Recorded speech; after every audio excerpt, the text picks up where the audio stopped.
ম্যাচের আগের দিন অনুশীলনী করেনি পাকিস্তান ক্রিকেট দল।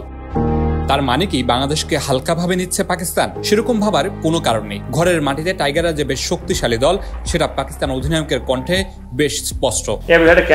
প্রতিপক্ষ হিসেবে বাংলাদেশ যে কোনো দলের জন্য চ্যালেঞ্জিং। ঘরের মাঠে এই দলটা দারুণ, তবে আমরা বাড়তি চাপ নিচ্ছি না। পাকিস্তানের সব ধরনেরই প্রস্তুতি আছে।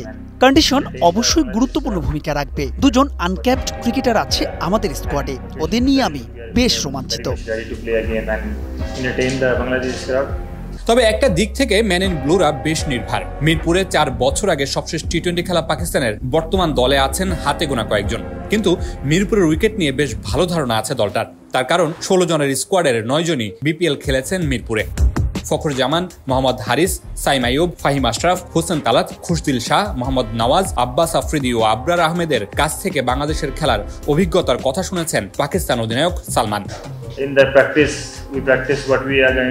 এটা খুবই গুরুত্বপূর্ণ আমাদের জন্য।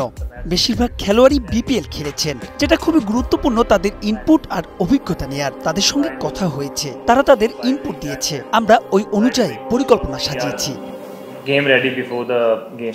পাকিস্তানের আগের দিনের অনুশীলনে ফ্লাড লাইটের আলোয় দেখা মিলেছে সব লফটেড শটের, তবে পেসারদের বিপক্ষে ধুঁকতেও দেখা গেছে সালমান আগাদের। Mamunur Rashid, Star News, Dhaka.